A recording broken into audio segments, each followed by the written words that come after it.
Hello everyone, my name is Michael of Rolling a Double 20. And at the beginning of this year, I said I didn't want to do a Mass Effect 3 with pistols only. Well, you read the title, so I changed my mind shortly after this New Vegas video did really well for my channel. So you know the rules, I can only use pistols, and can only use companions that also use pistols. But that's not enough. I am also going to see what is the best possible ending, just like I did with my Mass Effect 2 video. So, without further ado, let's begin this very long run. So first things first, I imported my Mass Effect 2 character, Pistol John Shepard. I'm gonna call him PJ because I think it's funny. I also changed his class from Sentinel to Soldier. Why I had him as a Sentinel is... I don't know. I don't remember the reason. PJ begins his journey by spying on a little boy. PJ, stop looking at the little boys. You'll end up in the files. What do you know, despite being warned by their most trusted commander for 3 fucking years, the Alliance is unprepared for the Reaper invasion. That's the one thing that frustrates Mass Effect fans, is that no politician listens to the people who know what they're talking about. Never mind, that is totally realistic. Carry on, Mass Effect. That's 2 modern political jokes in the first 5 minutes. Yeah, this run is gonna go smoothly. Once the Reapers arrive, Anderson gives PJ a pistol, which makes him very happy. And we start the game, finally. Oops, forgot to put it on normal. Don't matter at this point because a lot of this is scripted, like the infinite ammo, until these things show up. And yes, this is a scripted event that I can't change without mods or cheats. Damn, 2 failures already. Scratch that, 3 failures. And the 4th failure is with this husk here. PJ tries to lure a child to safety, obviously. Jesus, guys. Anyways, we continue, grabbing some lovely ammo. And I stopped for a sec to look at the upgrades. The only things I can't use here are the concussion shot and the frag grenades. Fitness is good for my health. Can't use melee, so the melee damage buff is worthless. Combat mastery helps with my reputation and overall weapon damage. Though the weight increase is also worthless because pistols don't weigh a lot. And I think it's okay to use ammo changing powers. I still am using a pistol after all. And even real world pistols use different ammo types. If you disagree, fine. I'm not gonna argue. PJ soon enters the first real combat encounter, and it goes swimmingly. Now that Anderson is a companion, I regularly check to see if my companions were also using pistols, but that's going to be an issue I'll get to soon. For now, me and Anderson fight our way to a radio so we can use the Normandy as an Uber. So looking back, I'm not sure picking up this rifle was actually necessary. I just assumed it was and picked it up without thinking. Here's the thing for the next part. The Normandy will not show up until all your ammo is gone. While using the pistol, that's fine, as that's part of the rules. So I found a way to empty out my rifle ammo that I don't think violates the rules. I shot every single bullet into the water. Not 2 seconds later, the Normandy arrives, and Anderson decides to stay. And we get 2 companions, Ashley, who already experienced her pistol in the first game, and James Vega, who just so happened to be there, I guess. The game emotionally manipulates us by blowing up a child, and I hate to break it to the writers, but our Shepard has probably seen worse, especially with the colonist background. Hackett calls us with the 90s Internet Explorer and tells us to take a detour towards Mars. We don't have the option to tell him no, so off to Mars. I used this sniper rifle to change my loadout and came across an unfortunate discovery. Neither James nor Ashley use pistols, and there is nothing I can do about it. And there's no way for me to track how many kills they get. I'm just gonna compromise here and just add 2 failures for the both of them. Turns out Cerberus is now our foe and killing Alliance personnel. Once I started using armor-piercing rounds on Cerberus, it quickly became my go-to damage booster when fighting them. And we meet our 3rd party member, Liara, who we killed her mother in the first game. It's okay though, she was possessed by evil space magic. Liara tells us of a Wunderwaffen that could destroy the Reapers. We just need to find the schematics for it. We dismiss James and add Liara to the squad. Good news is Liara does use a pistol. Bad news is I can't get rid of Ashley. You're going to need more than guns to finish them, Shepard. I disagree, Liara. Despite forgetting to re-equip my armor-piercing rounds, I still shot my way through the archives. Look at that, I ran out of ammo, to no one's surprise. Thankfully, Mass Effect 3 is very generous with the ammo drops, even though sometimes I had to make a mad dash. This was not the only time I had to do that in this run. We make it to the archives, and the elusive Man goes, we're gonna use Reaper tech to make humanity superior to other species. Then Shepard says, using Reaper tech will brainwash you, to which the elusive man replies, nuh-uh, then calls Shepard a dumbass. Meanwhile, Ava stole the data we need, beginning a very annoying chase sequence. Finish her. No, Mr. Elusive Man, it's Finish her! Brutality. we take down Cerberus's sex bot. We inform Hackett and enter the Citadel. I start my support gathering with an IGN journalist, and all we have to do is pay her for 8 out of 10 reviews. Mass Effect 3, 9 out of 10, too much space. And because I'm not a fucking monster, I buy Ashley all the flowers and chocolate I can and visit her. I may make fucked up jokes, but I'm not cruel enough not to visit a squad mate who's hurt. While I was here, I recruited Chakwas. The council proves to be just as useless as they were in the last 2 games, and to add insult to injury, the Turians say, hey Shep, can you rescue our Primarch in exchange for a few battleships? Never mind the fact that if they don't help, we're all doomed anyways. I'm listening. I got a little more support by being a paragon with Jelani. Hey, every little bit counts. So we head to Palavin's moon. But first we have to get through more manipulation. Alright, so far we have 500 war asset score. That should get better as time goes on. And I bought some pistol upgrades. Anything else I didn't bother spending the money on, unless it was health or armor upgrades. Plus, getting the starter pistol to level 5 was definitely going to help.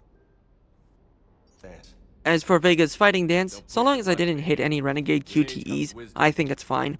And this flip didn't hurt Vega, so I'm not counting it. Sue me. Unfortunately, I have to use James this time as well, so add another failure. Anyways, we're off to save the Primarch. For some reason, this mission felt emptier than usual. Oh, right.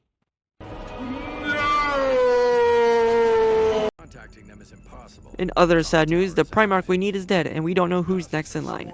So we have to clear some jamming towers. Clearing out the tower was a bit of a pain. I did send James up so I could follow the rules of the challenge for a bit. This is normally when we replace Liara with Giaras. But since he's dead, I actually don't get a failure here. Which is the only good news, as fighting these monsters without him feels empty. The next bit is a turret segment. Thankfully, you don't need to use the turret. Hooray, right? Well, I wasn't paying attention and got grabbed from behind. My instincts took over as I meleeed him off me, which breaks the rules. I'm going to count this, even though I reloaded the autosave, just because that was entirely my fault. The game bugged out after we had killed all the husk, which forced another reload. Not counting this, as it wasn't my fault this time. While I did get grabbed again, I didn't fight them off. Instead, Liara shot them off. And thankfully, the game didn't bug out this time. One long fight later, we find our new Primarch and tell him he's now the leader of all his dying people. No pressure, Victus. We need the Krogan. I can't see us winning this thing without them. Get them to help us, and then we can help you. Plus, he actually said something smart. He really isn't a politician. We inform Hackett, and Edie gets herself a new body. Plus becomes a squad mate. Trainer alerts us to Grissom Academy. We'll put a pin in that. Joker couldn't keep it in his pants, though to be fair, most of us wouldn't be able to anyways. So about the DLCs. Well, for Mass Effect 2, I only did the companion DLCs and none of the expansions. So I'm gonna do the same here, which means I only have one DLC to do. I made a stop onto the Citadel. I met Kelly, and to save her life, I told her to change her name. Talked to Thane, who is going to die, no matter what, and rekindled my romance with Ashley. After all, I'm going to need a good holster for my pistol. And our buddy Rex wants us to cure the genophage. Long story short, the Solarians and Turians used a bioweapon on the Krogan that makes their women suffer horrible stillbirths. Cheerful. And Rex here has evidence that there's females who are immune to the genophage. So now it's up to us to assure a peaceful transfer. And Edie can use pistols. Hooray! I don't have to break the rules this time. Starting Sarkesh starts off simple. Even reunite with Major Kirahi and harp on old times. And after meeting Morden, who, we'll cross that bridge when we come to it. But this is a video game, meaning action has to happen even though it makes no sense. So PJ and the others are attacked, and we have to keep the remaining female alive. I did make sure Edie had her pistol equipped before going forward.